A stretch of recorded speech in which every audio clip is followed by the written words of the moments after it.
തത്തമ്മയുടെ ശബ്ദത്തോടു കൂടി എന്റെ മിമിക്രി ഇവിടെ തുടങ്ങുകയാണ്. തത്തമ്മേ പൂച്ച പൂച്ച, തത്തമ്മേ പൂച്ച. എടി കറക്റ്റ് തത്തമ്മയുടെ സൗണ്ട് അല്ലേ എടി? അടുത്തതായി പൂച്ച കരയുന്ന ശബ്ദം. മ്യാവ് മ്യാവ് മ്യാവ്. എടി ഞാൻ കരുതിയ സ്റ്റേജിൽ പൂച്ച കയറ്റിയിട്ടുണ്ടെന്ന്. കറക്റ്റ് പൂച്ചയുടെ സൗണ്ട് അല്ലേ എടി? ആണെന്നേ. അടുത്തതായി അലാറം അടിക്കുന്ന ശബ്ദം. ക്രിണിങ് ക്രിണിങ് ക്രിണിങ് ക്രിണിങ്. എന്റെ നീതുമോളെ പേടിച്ചു പോയല്ലോ. രാവിലെ അലാറം കേട്ട് ഉറക്കം എണീറ്റ പോലെ ഒരു ഫീല് അല്ലേടി? പിന്നെ അല്ലാതെ. ഇനി അടുത്തതായി കുയില് കൂവുന്ന ശബ്ദം. കൂയ് കൂയ്. ആരാടാ കൂവുന്നേ? എടേ നീതുമോള് കുയിലിന്റെ ശബ്ദം എടുത്തതാ. എന്റെ പൊന്നു ഇച്ചാതി പെർഫെക്ഷൻ അല്ലേടി? ഇനി അടുത്തതായി ആടിന്റെ ശബ്ദം. അമ്മേ അമ്മേ.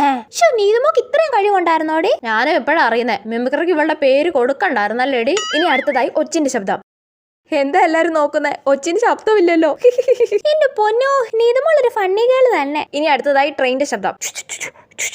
ആ ട്രെയിനിക്കകത്ത് തന്നെ നാട് വിട നീതുമോളെ. ഇനി സിനിമയിൽ ഇടി കൂടുന്ന ശബ്ദത്തോടു കൂടി എന്റെ മിമിക്രി ഇവിടെ അവസാനിപ്പിക്കുകയാണ്. ഡിഷും ഡിഷും ഡിഷും. ഈ ഇടി കൂടുന്ന ശബ്ദം കേട്ടിട്ട് ഇവക്ക് ട്രെൻഡ് ഇടി കൊടുക്കാൻ തോന്നുന്നുണ്ടോടി?